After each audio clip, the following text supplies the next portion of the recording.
Welcome everybody and say good evening. My name is Amy Skillman and I am director of the MA in Cultural Sustainability here at Goucher College. I want to welcome you all to tonight's conversation about the use of storytelling to foster peace building in communities. And before we begin, I just have a couple of quick reminders. Closed captioning is available by clicking on the CC button, usually found at the bottom of your screen. We are recording this, so if you prefer not to be on screen, you can simply turn off your video. That's fine. Please keep your microphone on mute right now until we open it up for questions and comments from the audience. So we call our series of free webinars Chat Fest and have designed them mostly as interactive conversations with some framing by our speaker and then a moderated dialogue. Tonight's format is a bit of a workshop, encouraging you all to consider how your own stories impact the work that you're doing. But because it is a chat fest, please feel encouraged to communicate with each other using the chat function at the bottom of your screen. But please hold your questions for the speaker until we open it up for dialogue, just because I want to make sure they don't get lost in the chat.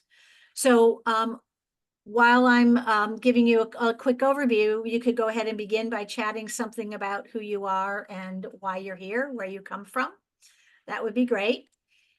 So this is the second session in our Fall Chat Fest series of online conversations. And this semester in particular, we're exploring storytelling and oral history as valued strategies for cultural sustainability. Stories and oral histories are not only important topics of study and genres in our field, but they are also key research methodologies. And as we'll see today, they are community building strategies for social change. So our next conversation, we're trying to finalize the details right now, but it will be on November 12th. With Karen Atlas, who is a writer, a policy consultant, and executive director of Arts and Democracy. Karen will share stories about her work connecting community practice with policymaking.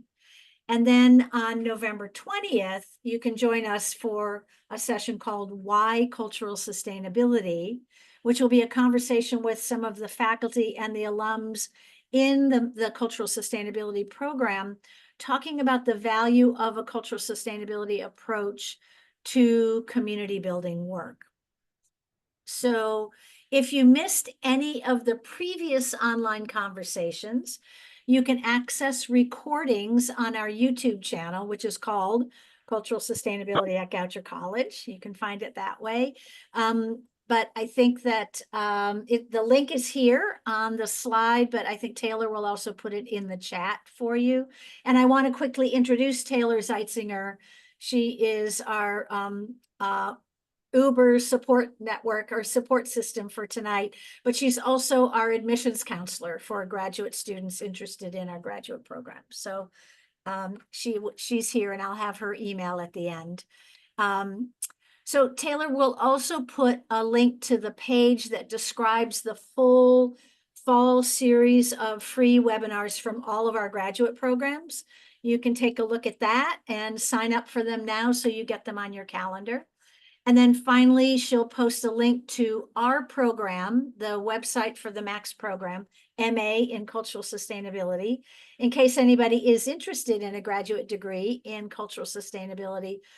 Our students come from a variety of fields: anthropology, women's studies, cultural studies, public health, museums, public folklore, just to name a few, but they find commonality in their passion for cultural equity and social justice. So if this interests you, or if you know anybody that would be interested in such a degree, invite them to check out our website and maybe join us on November 20th for that webinar, Why Cultural Sustainability.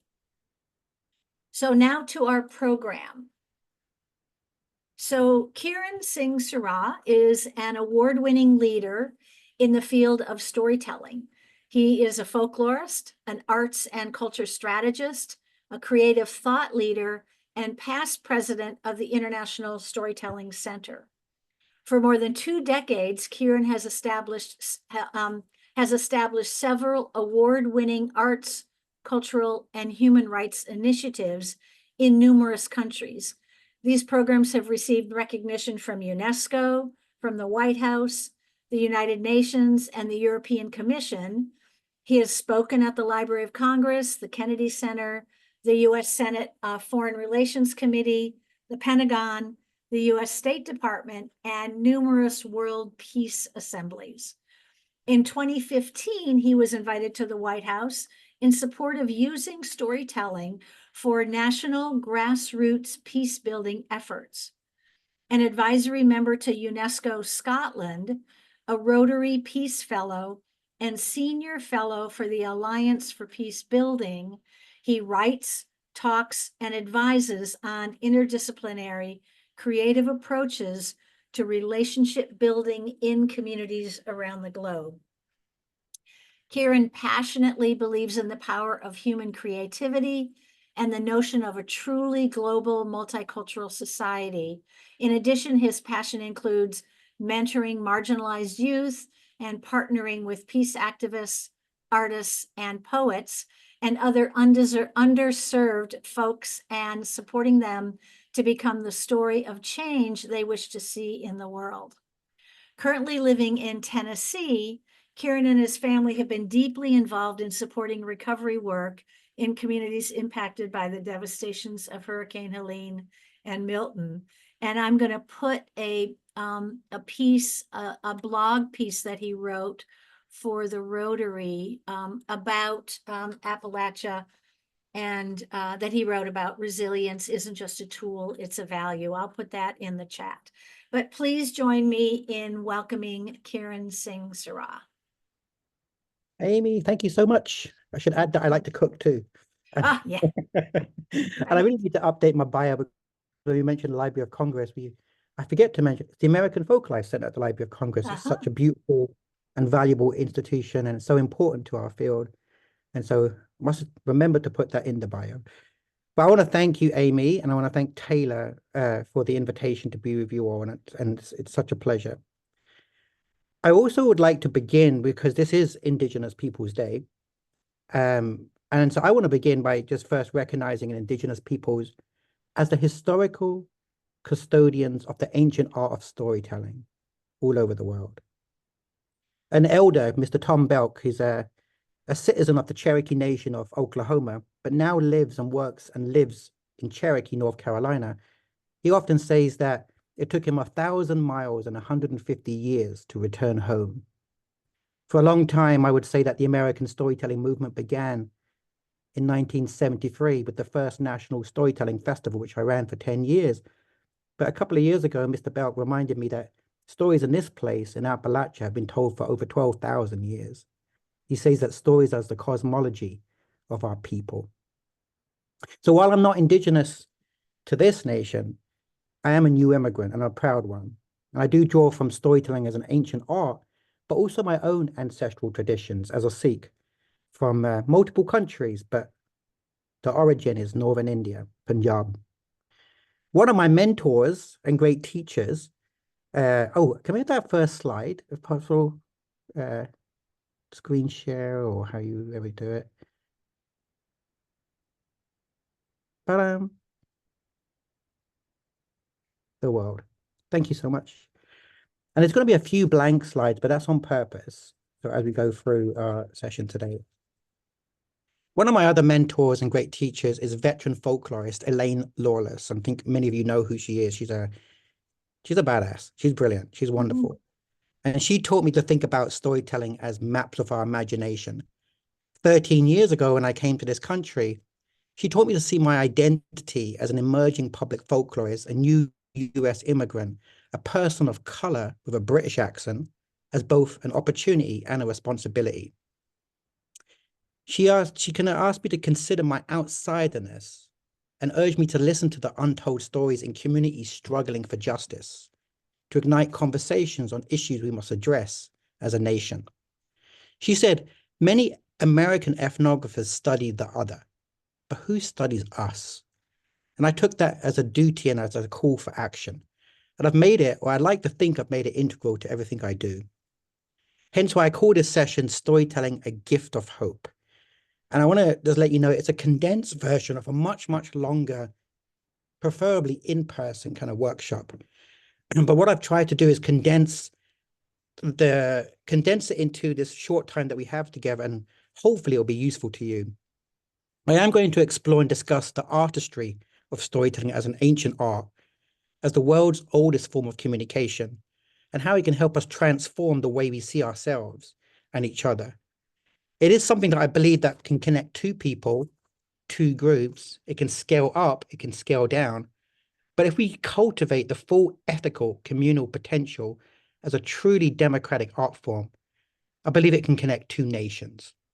It can connect in ways to build empathy, understanding, foster a culture of listening, and something that I believe is the foundation for building a better world. The idea that listening leads to connection, connection leads to understanding, and understanding leads to peace. Now, this is not the happy clappy 60s version of peace. This is the kind of peace that includes true equity and justice, something that is much about the future as it is about the past or the present. And I like to think that what we're about to do today in this is we're contributing to a movement of storytelling to meet this moment, the moment we're in. We can all build spaces for conversations on difficult topics. So I'd like to start with the next slide, please, Taylor. So I want to invite you all just to close your eyes just for a moment. And I want you to think about the causes or ideas, the issues, the conflicts that keeps you up at night. Think about them personally and professionally. What's in conflict or tension with your values?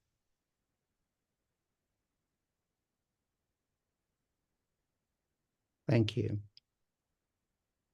There's an idea that the greatest force in the universe is the power of thought, but the greatest means to communicate that thought is through story. In the storytelling tradition, we have an image, sort of a metaphor that we often use, and it's often used that we use it to describe the origins of our art form. Next slide. And it's this one, sharing the fire. It's something that our ancestors did. It's what we also continue to do today. We think about it also in terms of the hearth, the Zoom, the gathering space. But I believe it started before then. It started when our ancestors looked up into the sky, saw the stars, and began to use their imagination. Next slide. Imagination is the birthplace of stories. When we think about it, it helps us to explore, to understand, and make sense of a world full of connection, curiosity, and possibilities. Many people ask me, how do you tell a convincing story or develop a 3-minute elevator pitch? But I believe that's an idea that went out in the 80s. I say our job is to do justice to the full story that needs to be told. I think about my grandmother, a proud matriarch for our family. She was a freedom warrior, freedom fighter from a rural village in northern India, illiterate. There were farmers and carpenters. She took on the world's largest empire and defeated them. When I sat at her knee when we were children and she'll tell us these stories, I think what it would have been like if I'd said, "Grandmother, tell me your story in 3 minutes." I probably would have got a slap, rightfully so. These stories are really important. They take time. They can take weeks, months, years, or even a lifetime. But if we want to build sustainable peace, we have to look at the art as a slow art movement, one that is also deeply connected to our values, our beliefs, but also the values of others. When I first came to Appalachia 12 years ago, friend Robert Gipe, who's an Appalachian author, we sat at a bar and we drank some whiskey. And he told me something. He said, in Appalachia, you don't tell someone how to think. You tell them a story and let them make up their own mind. As an artist, I think of stories as crafting the masterpieces of our life. It is something that we can cultivate for the causes that we care about. Next slide.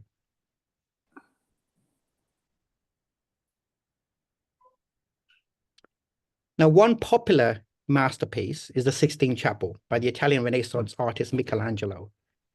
When he learned to paint that chapel, I can guarantee he didn't do it in a 1-hour workshop on how to paint. What he did do was learn the tools of composition. He learned how to mix paint before applying his soul and creating his masterpiece. And he always considered Sistine Chapel as a work in progress. So today I want us to imagine together. And I'd like to invite you to be present with your mind and your heart and your imagination. I'd like you to consider this map of the imagination, almost like an artist's palette that's beside you. The paint that we get to mix are the vignettes of the stories, our experiences. They are both the personal and the folk narratives, but these aren't necessarily separate. Storyteller Beth Horner suggests that a folk tale is like a personal narrative for an entire culture. When someone asks you for your story, like our nation, there is no one story that defines you or any one of us. We all come from multitudes. And just like our identities and the universe itself is continually unfolding, changing and expanding. Next slide. So what I want to do now is invite you again to close your eyes briefly. I want you to picture your childhood home. What image pops into your head first? Perhaps a memory so thick and vivid you remember every detail of it, every image, every smell, as clearly as if it happened yesterday.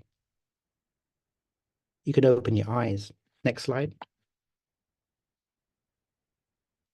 For me, it's my mother's voice. To me, my mom was a divine feminine goddess, a lion confident and strong. So I'm about 10 years old and I'm getting ready to go to school and I hear my mum lean out the front door of our concrete house in South England and call out in a proud, loud voice, "Tea's ready, boys." I come downstairs to find 10 burly men in our kitchen, sipping on good English tea in my mother's best cups and digging into a beautiful array of British biscuits. They're the neighborhood dustbin men or the garbage truck men. And there's so many of them that they spill out into the garden. Their trucks are parked 4 deep out on the cul-de-sac street of Chaffinch Road. And they're laughing with my mother, telling stories, connecting. I'm guessing this was their favorite stop, morning tea time at the Sirah household. Now, why is this memory so fixed in my mind? Partially because it's such an unforgettable image, but also because it happens so often. In the Sikh tradition, we consider sitting down to share a meal with someone one of the highest forms of prayer. To my mum, it was an expression of who she was, but mostly it sticks with me because of what it taught me. What my mother was showing, inviting the dustbin men into our home and sharing a meal on our best plates and cups, was that she valued and respected their dignity. From a tiny kitchen in a concrete housing estate on a dead-end street in a small town in South England, she was doing her part to build a fairer world, to dismantle historical inequality. She was taking aim at the oppressive systems and cultural violence towards communities that had been marginalized for thousands of years, all by serving tea to a bunch of strangers, telling stories, and providing a safe space for them to tell theirs. When people ask me for my storytelling methodology, it's not a formula, it's not a PowerPoint chart, and it's certainly not a marketing strategy or a brand. It's my mother. It's what she taught me, how she guided me, and what she did with the resources that she had to challenge inequality. She embodied the Sikh warrior philosophy of Nirbor Nirvair, which translates to no fear and no hate. Now, I grew up in the South England, right on the south coast as the crow flies, 50 miles south of London. You could actually see France on a clear day. But I was also a kid that stood out. My family came to Britain as political refugees escaping war and persecution in Uganda. I was the first person of color born in my small English town where I grew up. There was a lot of racial tension. A neo-Nazi knocked me from my BMX bike when I was 5 years old, and I've got 26 stitches on this face because of it. In the playground, I would be bullied, sometimes called smelly immigrant or curry boy, and they'd say, "Go back to where you come from." So I did just that. I'd run right across the street because that's where we lived. That's the home that I knew. And there was my beautiful mother standing on the doorway. My mother's solution was to help me make sense of who I was. She'd tell me these stories of my upbringing, my grandparents as freedom warriors, as farmers, as carpenters. She'd tell me these stories that would heal me, that help me to imagine a bigger world of where I come from. She would tell me about their life in East Africa and how my grandfather, who built a well with his own hands so passers-by could drink fresh, clean water in the scorching sun. And she would tell me about life coming to England, stories of strength, courage, determination, and love. And then she would say, go back into that playground and go tell them who you really are. I did, and it helped. I no longer see the word immigrant or curry boy as marks of shame, but as my power and my badge of honor. She helped me to realize that narratives of fear and pain can be also transformed into stories of power and resilience. They can be our tools for building relationships. We can be stripped of material possessions, whether that is forced migration or natural. Climate migration. No one can ever take away your stories. Next slide. Two American matriarchs of the American storytelling movement. There are others too. But here are two. Mama Linda Goss, storyteller, National Heritage Fellow. And she says, storytelling is medicine for the spirit and healing for the soul. Catherine Tucker Wyndham, who passed in 2010 from Selma, Alabama. She taught what storytelling does is essentially teach us to listen, but to listen in new ways. Some years ago, I met a man from Sierra Leone in a Brooklyn restaurant in New York City. And he said that in his traditional village in Sierra Leone, the word for medicine is story. Now, this all inspired a program thinking about these people and these ideas of stories as medicine. And during the pandemic, we created a program, a training program, with a number of global trauma, health, and racial justice collaborators. It also explored storytelling as a political act. This was the summer of 2020 and the height of the political protests in the United States following the murder of George Floyd. I was in my office in Tennessee late one night on a Zoom call with public health practitioners and activists in Australia, talking about the global impact of the Black Lives Matter movement. And I learned that there'd been a candlelit vigil in Australia spelling out, I can't breathe, with 433 candles.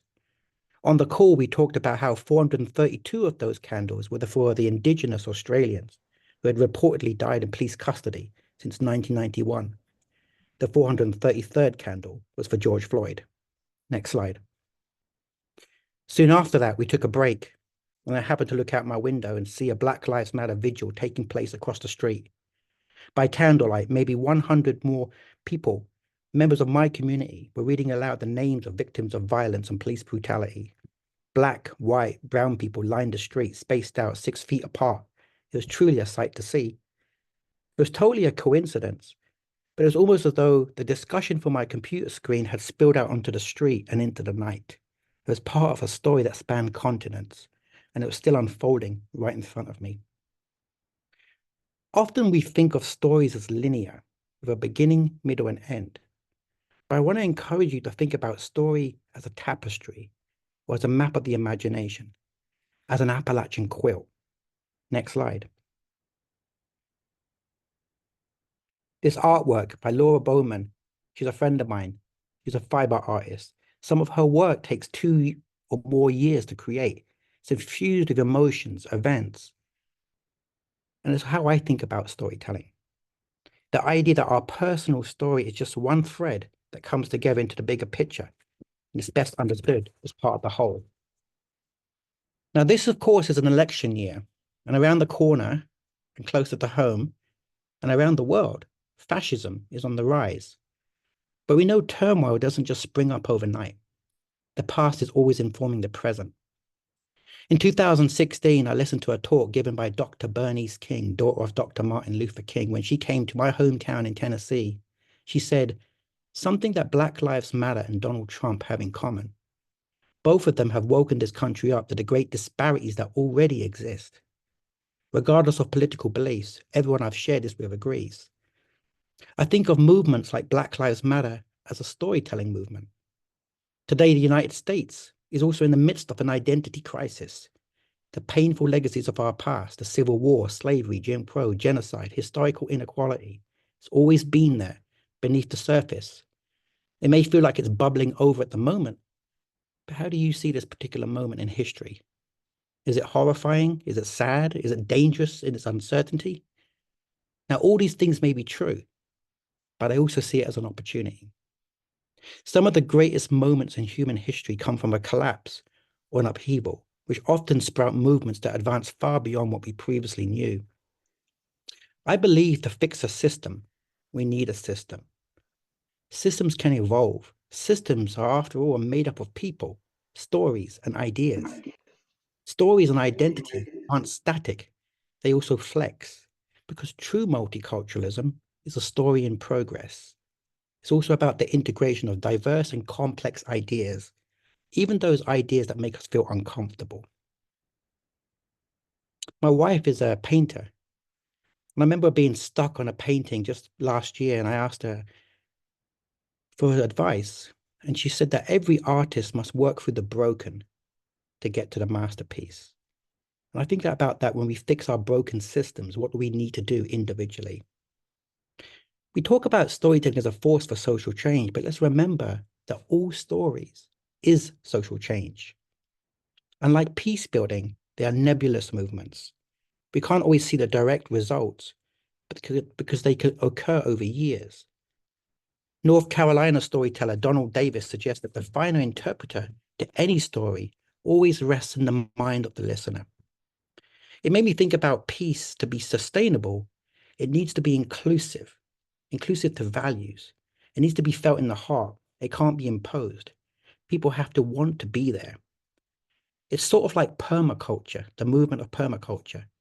The idea that we shouldn't impose shrubs or plants onto a place. We should wait and see what naturally should be there, like our stories. Kurt Dewhurst, a veteran folklorist, taught me about the idea of digging where we stand. In all places, there are stories and assets in the places we live. We can learn from these. We can learn from our mistakes. We can learn from these stories and experiences, and we can use them for today. Now, I've talked about truth and story and folk tales, so let me share one. This one is a folk tale. It's called A Story About Stories. Next slide. Purposely blank, because I want you to use your imagination. Now, once there was an old woman who was bent over, nearly broken by time. She wandered into a small village, and she went to the first door that she came across, and she knocked on the door, and the door opened just a creak. And she looked up at the person who answered, and she said, "Please, I'm tired and hungry. Could you spare some food?" And the man looked down and said, "I'm sorry, times are tough. We barely have enough food for our own family." And he went to shut the door. But she stopped him and she said, "If you have no food, perhaps a place to spend the night." "I have nowhere to sleep." And he said, "I'm sorry. We barely have enough food for our own family." And with that, he shut the door on her. So she went to the next house, and then to the next house, and the next house. And then each house in the village, she received the same response, until she finally resigned to her fate. She climbed up a hill, found a tree, and spread out her things to spend the night under that tree. Now, just as she was about to fall asleep, she noticed a stranger coming into the village, and she watched as the stranger went to the first house that she had tried at, knocked on the door, and no sooner had the door open than the stranger was welcomed in. It was this thought that haunted her as she tried to sleep through the night. And when she got up in the morning and gathered her meager belongings, she saw the stranger exiting the house. So she rushed down the hill to meet him, and she said, excuse me. I have to know, what is your secret? I tried every house in the village, but everyone turned me away. But you try one house and immediately you're welcomed in. What's your secret?" The man looked down at the old woman and could see that she was tired and that she had lived a hard life. And he said, "When people look at you, they know that they're looking into the future, what will come." She looked up at the young man and she saw that he was beautiful. He said, "When they look at me, they see what they hope that they can be." The old woman said she understood that was the way of the world. But the man said, "I have an idea. Why don't we travel together And whenever we come to a new village, you will simply hide within my cloak. And from that way, we will both gain entrance. The woman thought this was a great idea, and she said, thank you. What is your name? And he said, my name is Story. She said, thank you, Story. My name is Truth. So from that day on, wherever they went, truth could be found hidden within stories. Now, stories' job isn't to mask the truth, but to comfort us as we prepare to take in the truth. They serve as cultural art, as expressions, and institutional tools that give shape to our lives, and often when life can seem chaotic.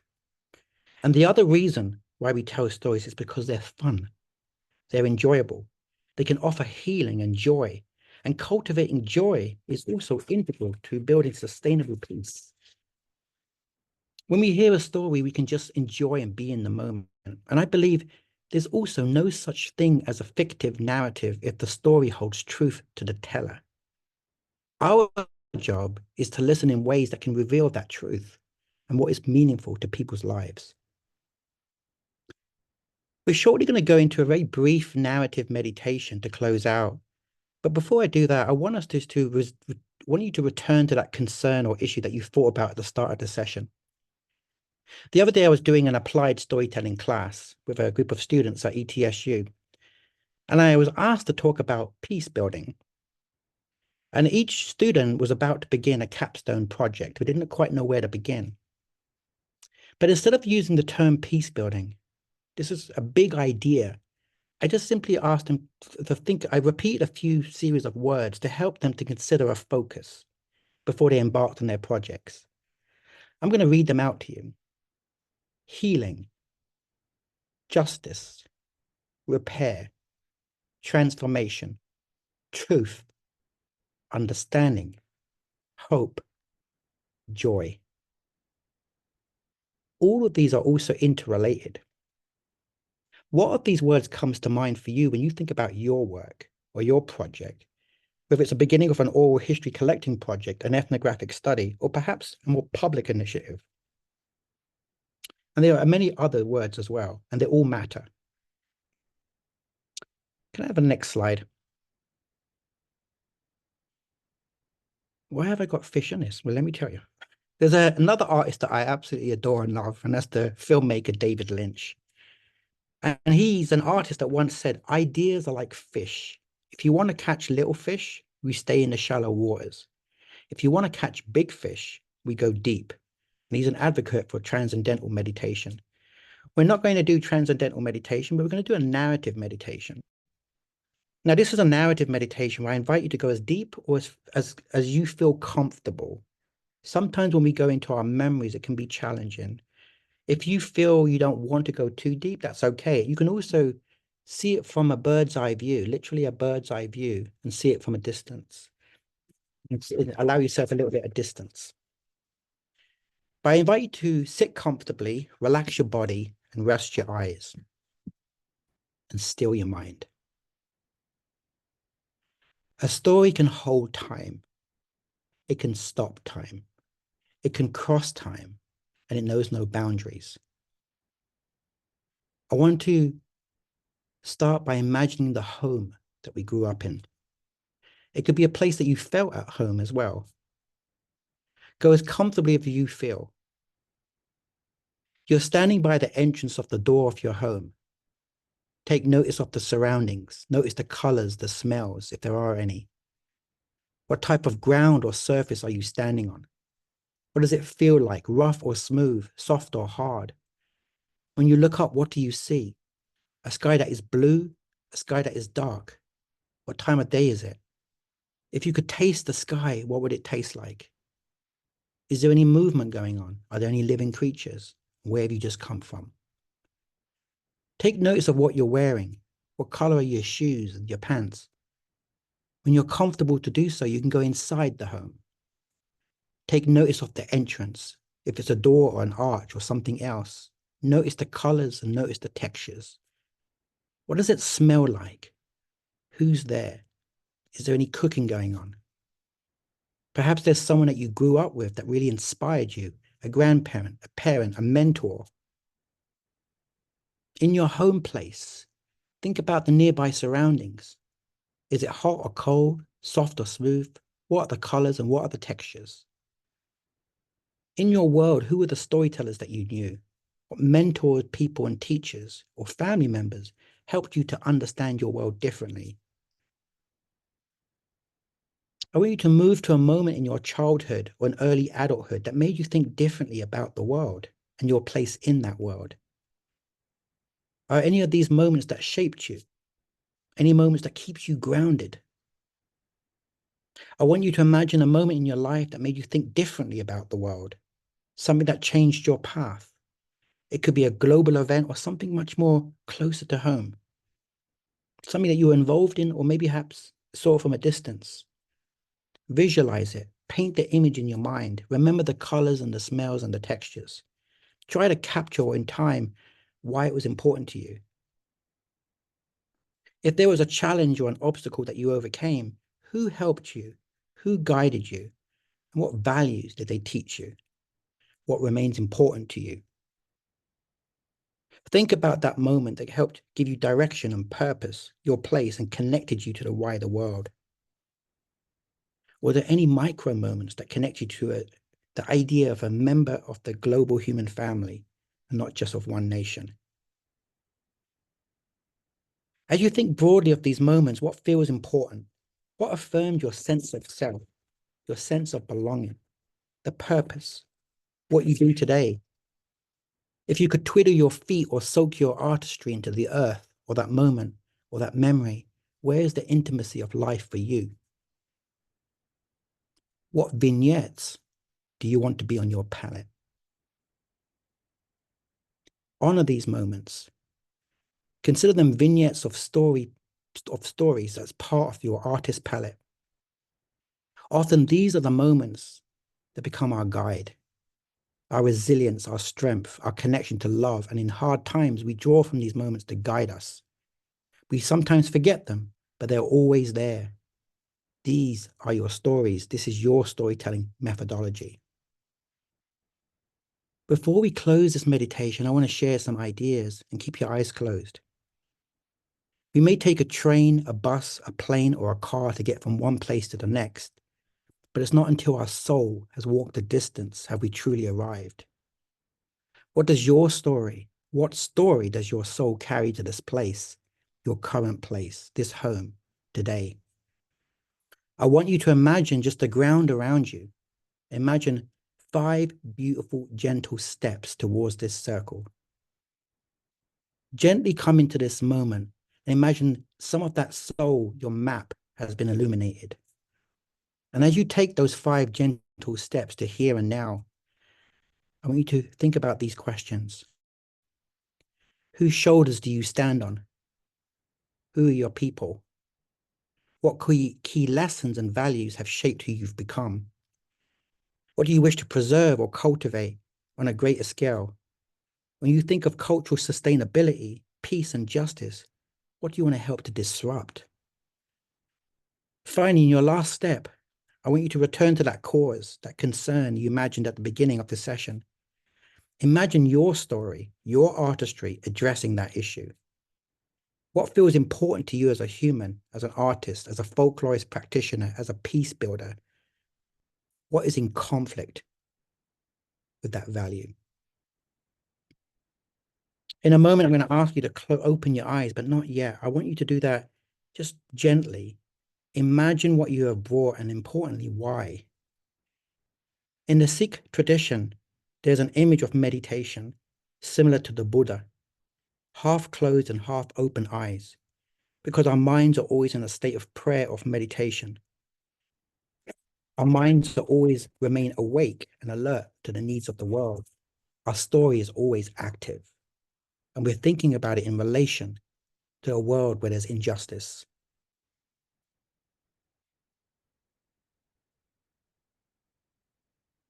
I want you to gently open your eyes. And as you do, I want to just give you an observation I've made as an immigrant to this nation. France has the Eiffel Tower. India has the Taj Mahal. England, the Tower of London. But here in the United States, we have the humble kitchen table, the cena americana, the American potluck. This is the best form of storytelling, the greatest form of storytelling. When we invite people to our kitchen tables, we do so to build fellowship and understanding, to hear their stories and their truths.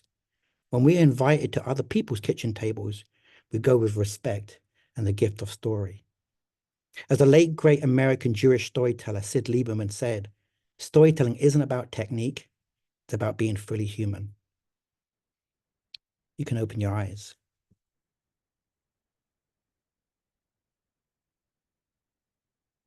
I know that can be challenging sometimes, going into our memories, but storytelling isn't easy. It's hard. And sometimes we have to take that and think about how we cultivate it if we really truly want to work through the broken to get to the masterpiece. At the next slide, please. I also want to just to think about what you might do with that as you begin to cultivate it. As you think about how you're going to mix the paint to create the canvas on the canvas from your artist mind palette.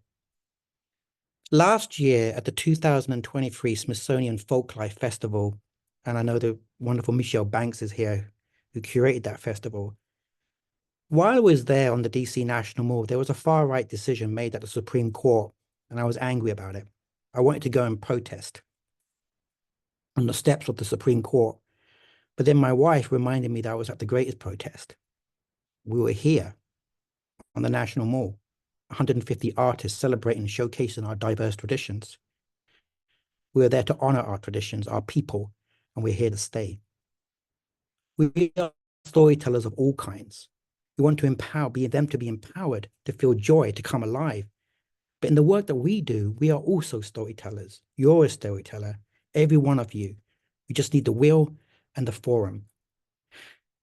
My dad, I've been a story collector for many years, young little whippersnapper when I was in high school, collecting stories of my family. And I always tell my dad, Dad, tell me a story, tell me a story, tell me a story. And my dad, son, I'm not a storyteller, not a storyteller. 10 years ago, we got to go back to Uganda and travel the road where him and my late mother would hang out, where they were first married. And we went to a side cafe and we were eating some masala chicken and some whiskey. Next slide. And guess what happened? He turned into Mark Twain, became a great storyteller. It's all about the context and the place to make people feel comfortable. When you understand your own story matters, it's not a large leap to understand other people's stories matter too. Last year, my father got Alzheimer's 2 years ago. Every 2 weeks, I send him a little video of all the stories I've collected into a 30-minute video that I made on my iPhone. Simple, put some music, old photographs, and he forgets that I've sent it to him. But when he hears my voice, when he hears the stories I'm telling about as a gift of love, he phones me up. Oh, you just made this? This is wonderful, beautiful. And that's a little gift that I can give to bring joy and comfort to my dad on a very micro level. I want to close. Oh, we're doing okay with time. I want to close shortly here. And I just want you to invite you to think about the story that you may wish to put at the forefront of your work for social change. And if you're still stuck, here's just one example. 2015, I went to Charleston, South Carolina after the massacre that took place at Mother Emanuel Church to develop a healing program. And it was hard. It was difficult. I was in the space where the massacre took place. When I returned home, people said, what was it like? And I couldn't talk about it for weeks. But what I did is I opened my laptop and I asked myself 5 questions. Where have I been? Who did I meet? What was it like? What changed in me? I gave myself patience and time to write my own story, and I interviewed myself. These are some of the things that you can do to start cultivating. Don't worry about the beginning, middle, and end. Just do justice to the full story needs to be told. The story will emerge. Remove the fear, remove the hate, and activate the warrior of you as a folklorist. Now, we can use our stories to build bridges, and we can activate them to challenge the status quo. And when necessary, we can kick up a good old mighty storm. And with some of the issues and causes that you care about, remember, have the next slide, it all starts in the imagination. We can imagine the story of a better future in our lifetimes. And we can cultivate to build that story for a better world. And we can do it in this election year too. So finally, I would say, if when the moment feels right, when the causes you care about want to be challenged, in the words of my late mother, I invite you to go back into that playground and go tell them who you really are. Thank you for listening, participating. Appreciate you. This last slide is just take a screenshot if you like. And somewhere in the chat when we open up, I'm going to put a little link to a storytelling gift of hope. This is a 100% free resource toolkit, and I don't want any credit for it. It's for those of you that are doing good work and building community, using it ethically, then it's there for you to use. And it's feel free to use that, as ideas to be able to do the kind of work that you're doing. So there's enough of me rambling on with this Harry Potter accent, and I'm totally open to any questions, thoughts, or ideas that you might have. Thank you. Thank you so much, Kiran. That was fabulous. So I invite you all to turn on your videos if you're comfortable doing so. And we'll open it up for questions or comments or your own story to share. Maybe since there are so many of us, if you do want to ask a question, do use the raise hand thing so that we can keep track of who wants to speak.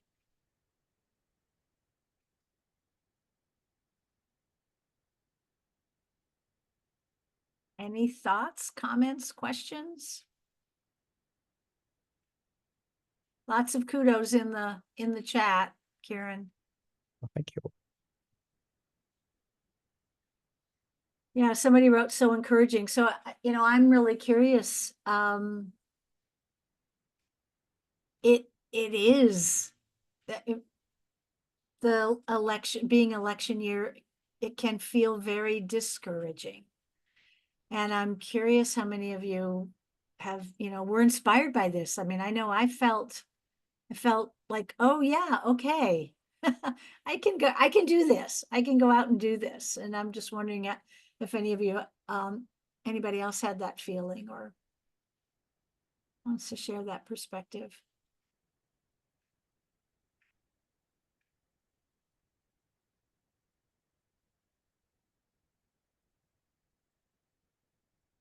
I'd like to maybe add, I think Robin's got a Yeah, raised hand, but just Robin, yeah, Robin. Oh, sure. Hi. Thank Hi, you so Robin. much. I would say that for me, what was inspiring and empowering is that I think of myself as I'm just my little old me, one individual. And so why would anyone care about me or my story, or how's that really going to impact like the whole great wide world?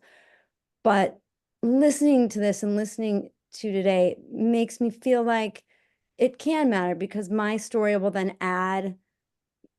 now be out there in the world and it will add to what's out there and someone will hear it and maybe that one person, it will resonate with them and they might be then empowered to share their story and it might, ripple from there. So Yeah, I mean, storytelling is, I consider it like the Jedi Force. It's a powerful force that can be used both for good and bad, right? It can be used to sell a product, to frat communities, to lie, but it can also be used to build community. And I think as long as we keep that ethical mindset and the value, that's why I say it, think about it as a prayer almost. It's a gift. It's so Barbara Meinhof, Jewish anthropologist, she talks about we're not just Homo sapiens, we're Homo narrans. It's part of our DNA. And so much of her work was about, understanding the dying process. What happens when another human you receive it to be a witness to another human and the sacredness of that. And if it's one example in this past, it's been very challenging, with what's been happening in the Middle East. But then I think about just a very micro thing, my neighbor, we're both artists. We've known each other for years, but we didn't know our religions. And he's Jewish, I'm Sikh. So we decided to go for weekly walks around the block and get to know one another more deeply. Now, we share a lot of same political views, but we got to understand our home from a more nuanced and deeper place just by that simple walk.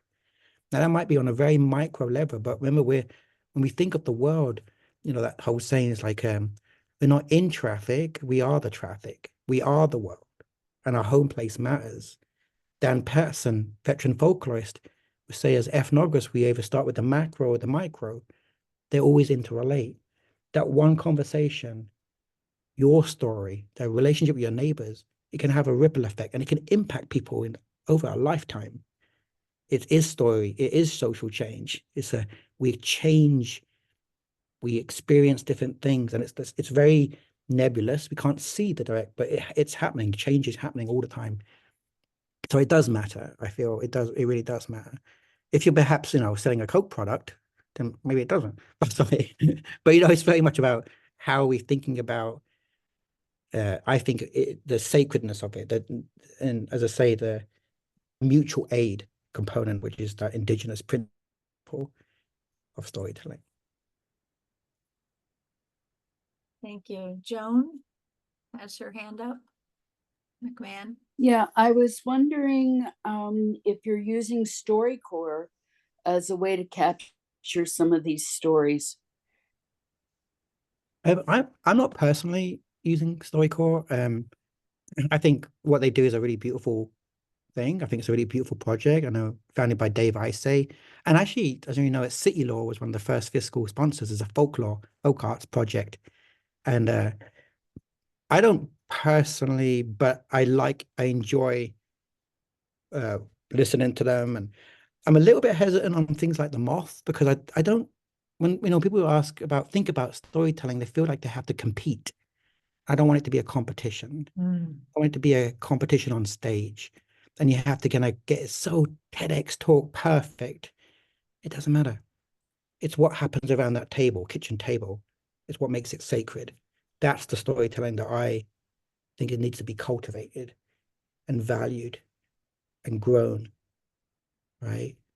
Not to say that TEDx there's definitely purpose. I've done one myself, and but I think what, you know, a lot often what StoryCorps is able to do is help us to tap into sort of moments in a very craft and artful way to help us to think about issues in different ways. But I think we can all do that as well. And that's the art of storytelling, right? It's the vignettes we put together. And, you know, when I advocate for when the detention camps on the US-Mexico border, and I was asked to speak, I told a story. I simply told a story about what it meant to be an immigrant when I was 12 years old, coming to this country, and what I see is this country's greatest strength.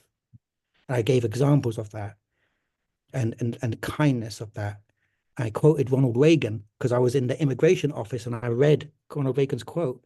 I wasn't speaking to the people at the vigil, I was speaking to the TV cameras and newspapers.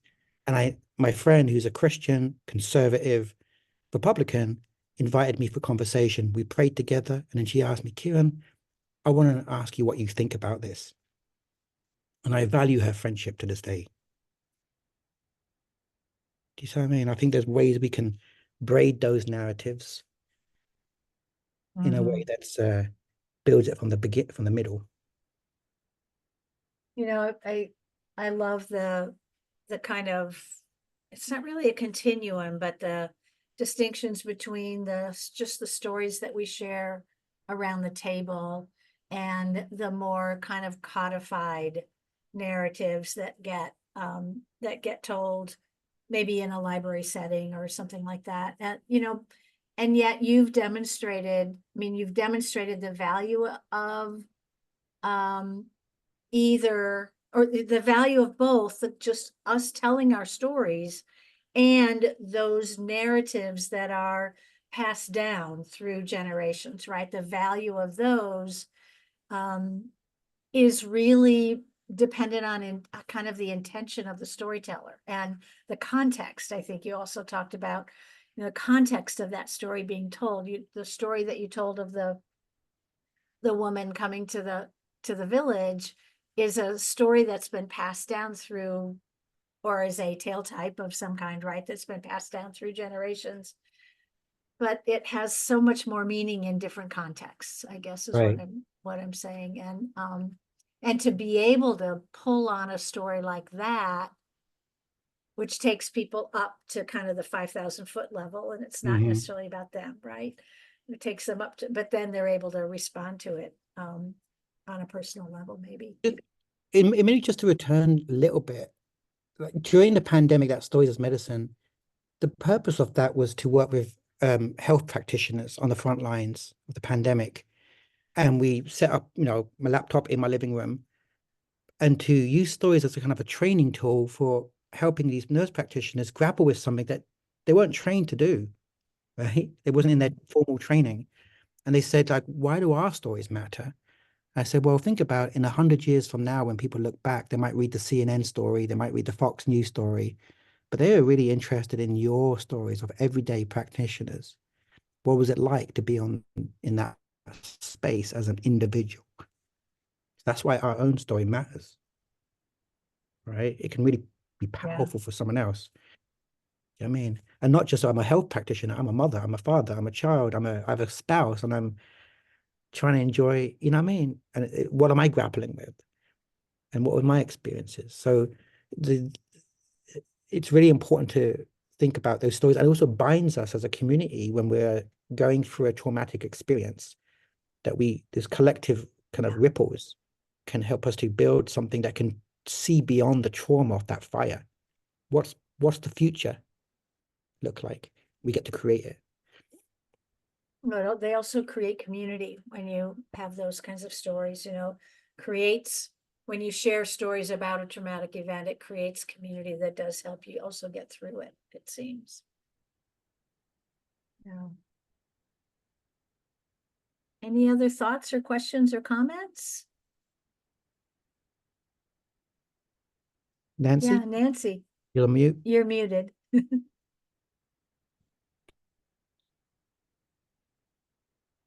You're muted, Nancy.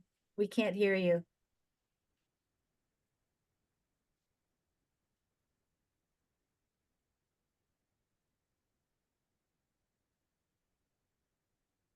Oh, that's video.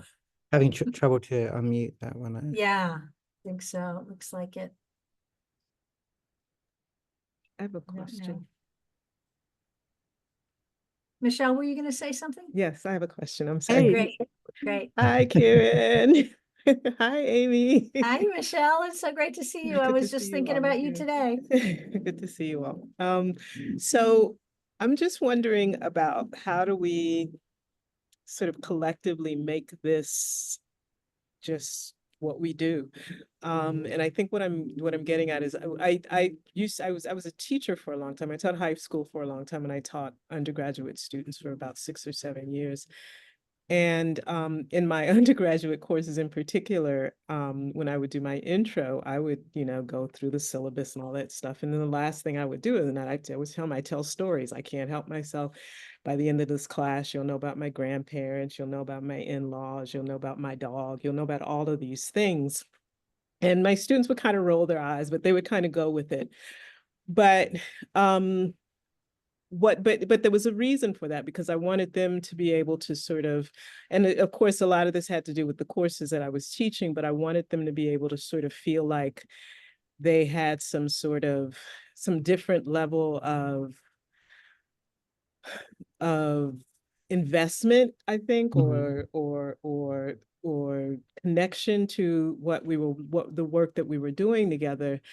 And some of them by the middle of the semester loved it. They were just, very much involved in sort of, this is, my own experience. I was teaching a class on Central America. So I come from, Miami, and there's this big Nicaraguan population. I feel like there's these tensions, and so this is how, people kind of approached it. And then there were others that struggled with it. And I feel like the people that struggle with it are the ones that I want to be able to, share the story with more and more. And I'm wondering, just throwing out for all of us to sort of begin to think about, how do we make this normal practice? Because we're made of stories. The universe is made of stories. That's Ben Okri, who's an incredible storyteller, talks about the universe is made of stories, or the universe began with a story. So how do we, so all of our sort of interactions in the world, all of our, waking up and going to sleep, there's a story attached, that I'm just wondering if people have any thoughts about how do we make this, how do we own this, and how do we sort of make this a part of our essence, and to be able to feel like, to tell our children it's okay to tell a story, it's okay to sort of like understand that, I have a connection to these things. I'm thinking particularly in academia, where there's this idea that we're supposed to be, objectivity and all this other business, which I don't think really exists. But Certainly so not in the Max program. so, certainly, how do we sort of how do we begin to own this, and not only that, allow people, sort of let people around us see that we're owning it, and that it's okay to tell stories, and let that be your core. There's a couple of things that come to mind. I and maybe it's very poetic, and but it's the idea that every day we wake up every day, and stories do run the world, right? They impact our GDP, the economic indicators. There's almost like we wake up and people want to know about that. But what if that GDP was about global peace, understanding, and the stories that we wake up with every day is that? Do you know what I mean? I think people are seeking the truth. That's our desire. Why do we scroll our phones? Because we're trying to get to the truth. Why did after 9/11 all visit attractions decline in New York City, apart from one place? It was the Islamic galleries of the Metropolitan Museum. It grew because people wanted to see beyond what they saw in the news and go and seek the truth. They want to find the truth. Why is the most popular museum in our country the Holocaust Museum? Because it's not a place of entertainment, it's a place to understand the truth and the destruction of our humanity. How can we be so destructive? And we're trying to grapple with that. So I think people desperately want it and desire it. It's just that, unfortunately, we live in also a world that's like manipulating this sacred art and for personal gain. And so in many ways, we need to activate the Jedi Force and be those Ewok warriors and fight against the system of how sacred art is being manipulated as well, in my view. But that's my view. I'm a bit of a lefty. Does Nancy? Do you want to... Nancy? Did I unmute? Yep. Yes, you did. Oh, thank you. This has been just beautiful, and I thank you so much. What attracted me to it is, and I guess I just want some input, some hope. I teach at a middle school, and I have 2 teenage sons myself, and I am frightened at the lack of exposure to stories of the next generations. What I mean by that is, this is kids today. Most of us grew up reading books, watching, stories, not fictional stories with characters who struggled. And, we learned and we grew empathetic through all those stories. Today's youth watch 30-second TikToks. They watch YouTube. They don't watch shows and movies. And I am frightened. I've just been wrestling with what is going to happen in the future when we have generations who have not grown up reading or even watching stories. And I don't want to be a downer. Like, I'm a very what can we do? Because it is not part of the youth culture anymore. So any thoughts from anybody? I'm worried. I mean, I have a thought, but I mean, I can open it up. I mean, I have a thought. Sure. Please. Yeah. So, when I ran the International Storytelling Center, there was a kind of a particular decision that we had a millennial as my boss, as the chair, and she really helped us to think about new forms of storytelling.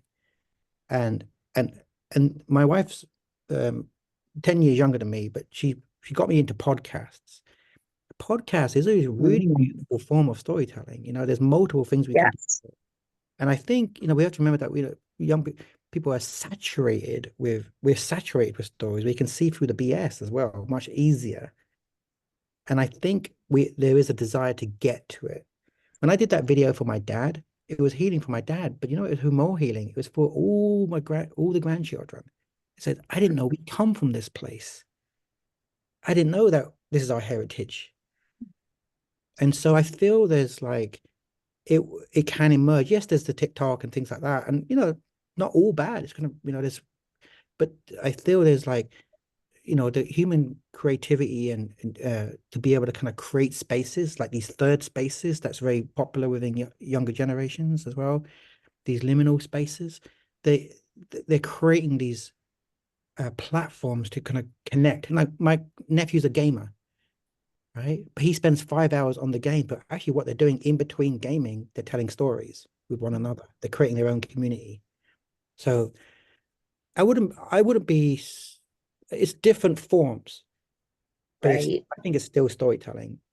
Okay. That is hopeful and helpful. Yeah, I think there's some amazing storytelling going on in some of the games that youth are playing these days. And I think also, as Kiran said at the beginning, and we've all said this, we are made of stories. It's kind of human nature to tell stories. So yeah, I think it's about modeling it, as I said in the chat. But yeah. Thank you. Well, I want to thank you all for joining us tonight. And Kiran, thank you so much for I really enjoyed it. for a really beautiful presentation.